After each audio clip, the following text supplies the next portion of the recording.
बहुत पहले की बात है। इस धरती में एक सागर हुआ करता था। वो एक बहुत बड़ा सागर है। दुनिया का सबसे बड़ा और जल्दी चलने वाली जहाज से ये सागर पार होने में सालों लग जाता था। और इस सागर की सबसे आकस्मिक चीज ये थी कि इस सागर में रहता था दुनिया का सबसे बड़ा शक्तिशाली तिमियों में सबसे बड़ा नील तिमी। और उसका राज्य था सागर का अंदर। एक जंगल का राजा जैसे एक शेर होता है, उसका कर्तव्य होता है सबके बुरा भला का ख्याल रखना। वैसा ही इस सागर को सारे बुरी शक्तियों से बचाना और सागर के प्राणियों को बचाता था ये नील तिमी।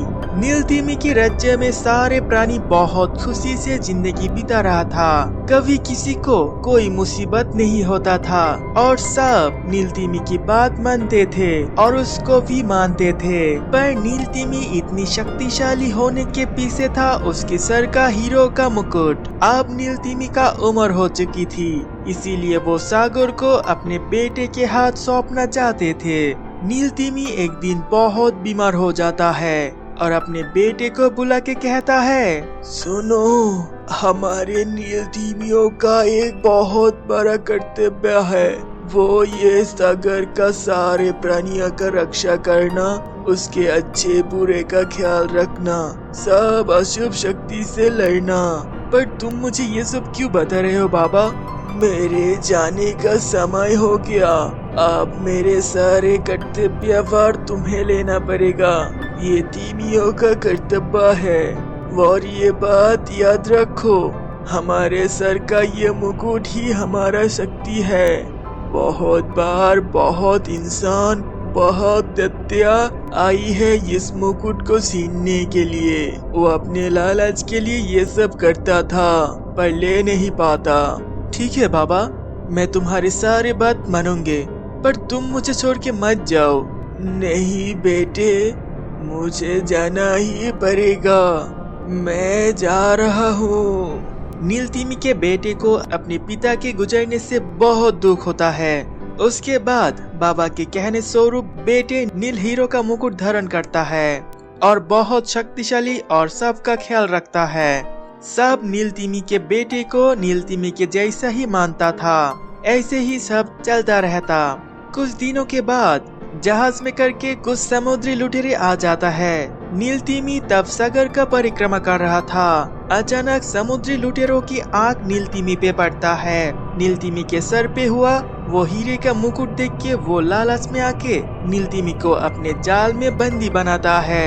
नील तिमी को बोलता है, नील तिमी, तू तेरे ये मुकुट हमें दे दे, हम तुझे आजाद कर देंगे। तुम कभी ये मुकुट नहीं ले पाओगे। वहाँ से एक समुद्री लुटेरो एक सोरे से नील तिमी को बहुत जोर से घायल कर देता है। नील तिमी, अगर तूने ये मुकुट हमें नहीं दी तो हम ऐसे ही तुझे घायल करते करते मार दूंगी। उसके बाद मुकुट हम ले लेंगे। हम तुझे मारना नहीं चाहते हैं। ये मुकुट अच्छे से दे दे हमें। नील तिमी के बाबा के मरने के वक्त बोला गया हर एक लफ्ज उसने याद करता है। उसके मनोबल बढ़ जाता है और बोला, तुम मेरा कुछ नहीं कर पाओगे। तब भी नील तिमी के मुकुट से एक रोशनी बाहर आता है और उसकी घाव ठीक कर देता है। समुद्री लुटेरों से एक लुटेरे नील तिमी का मुकुट खोलने के लिए नील तिमी की तरफ आता है। ऐसा मत करो, इस मुकुट से मैं अपनी रज्जी की सबके बुरे भला का देख पाता हूँ, सबका मदद कर पाता हूँ। तुम सब चले जाओ, मुझे आजाद कर दो, वरना तुम सब मरे जाओगे। तुझे हमारे चिंता करने का कोई जरूरत नहीं है। तू अपने खुद का सोच, हमें वो मुकुट चाहिए। अगर नहीं मिला तो तुझे मार देंगे।